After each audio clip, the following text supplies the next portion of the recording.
Husband ഭയങ്കര പാവമാണ്, അമ്മായിയമ്മയാണ് പ്രശ്നക്കാരി. വളരെ കോമൺ ആയിട്ട് ഫാമിലി കൗൺസിലിങ്ങിൽ കേൾക്കുന്ന ഒരു ഡയലോഗാണിത്. കേരളത്തിലൊക്കെ ഇപ്പോഴും കല്യാണം കഴിച്ചു കഴിഞ്ഞാൽ ഹസ്ബൻഡിൻ്റെ വീട്ടിലേക്ക് വൈഫ് വന്ന് താമസിക്കുന്ന കൾച്ചർ വളരെ കോമൺ ആണ്. അപ്പോൾ ഈ വീട്ടിൽ ഓൾറെഡി ഒരു എസ്റ്റാബ്ലിഷ്ഡ് പവർ സ്ട്രക്ചർ ഉണ്ടാവും. തീർച്ചയായിട്ടും മദറിലോയ്ക്ക് അവിടെ സൈക്കോളജിക്കലി ആൻഡ് അതർവൈസ് പവർ കൂടുതലായിരിക്കും, അല്ലെ ഡോമിനൻസ് കൂടുതലായിരിക്കും. അപ്പോൾ ഈ പുതിയതായിട്ട് കടന്നു വരുന്ന മരുമകളുമായിട്ട് ക്ലാഷസ് ഉണ്ടാവാനുള്ള chances are very high.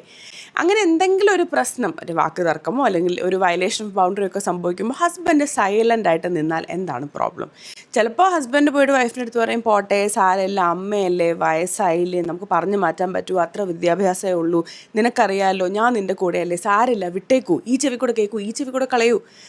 All of these dialogues sound very harmless. കാരണം husband is not angry, he is not asking you to go say sorry, ഒന്നുമില്ല. പക്ഷേ ഇവിടുത്തെ പ്രോബ്ലം എന്താണ്?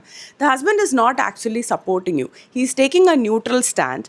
ആൻഡ് ഈ ന്യൂട്രൽ സ്റ്റാൻഡ് പലപ്പോഴും അവിടെയുള്ള പ്രോബ്ലം എന്തോ അതിനെ അഡ്രസ്സ് ചെയ്യുന്നില്ല, അതിന് നേരെ കണ്ണടക്കുകയാണ് ചെയ്യുന്നത്. അതായത് ഹസ്ബൻഡ് ഒരു പീസ് മേക്കറിൻ്റെ റോളിലായിരിക്കും നിൽക്കുക. ചിലപ്പോൾ ഹസ്ബൻഡും സ്വന്തം അമ്മയും തമ്മിൽ തന്നെ ഒരു ഹെൽത്തി റിലേഷൻഷിപ്പ് ആയിരിക്കില്ല. ചിലപ്പോൾ അമ്മ ഭയങ്കര ദേഷ്യക്കാരിയോ വായി തോന്നുന്ന വിളിച്ച് പറയുന്ന ആളൊക്കെ ആയിരിക്കാം. അമ്മയ്ക്കും മകനും ഇടയിൽ അതെങ്ങനെയെങ്കിലുമൊക്കെ സോൾവ് ആകാം. പക്ഷേ ഇതേ ഒരു ഡൈനമിക്സ് മരുമകളുമായിട്ട് വർക്കൗട്ട് ആകണമെന്നില്ല. Cannot be expected as well, അല്ലേ? അപ്പോൾ കുറച്ച് നാൾ ഇത് പ്രോബ്ലം ഇല്ലാതെ അങ്ങ് പോയോ, ഹസ്ബൻഡ് പാവമല്ലേ, പോട്ടെ, ആൾ ദേഷ്യപ്പെടാത്ത ആളാണ്. പക്ഷെ കുറച്ച് കഴിയുമ്പോൾ this could feel like emotional abandonment for the wife. ഇപ്പോൾ അമ്മയാണോ ഭാര്യയാണോ കൂടുതൽ ഇമ്പോർട്ടൻറ്റ്? ഇതൊരു അൺനെസസറി ക്വസ്റ്റ്യൻ തന്നെയാണ്. കാരണം രണ്ടുപേർക്കും അവരവരുടേതായിട്ടുള്ള റെസ്പെക്റ്റും സ്ഥാനവും ഈ മകൻ അല്ലെങ്കിൽ ഹസ്ബൻഡ് ലൈഫിൽ കൊടുക്കേണ്ടതുണ്ട്. എന്നാലും കല്യാണം കഴിച്ച് കൊണ്ടുവരുന്നൊരു പാർട്ട്ണർ എന്ന് പറയുമ്പോൾ അങ്ങോട്ടേക്ക് നമ്മുടെ ഇൻറ്റിമസിയും ഒക്കെ വേറൊരു രീതിയിൽ മാറി ഒരു കണക്ഷൻ ഡെവലപ്പ് ആവും. അത് ഡിനൈ ചെയ്യാനും പറ്റില്ല.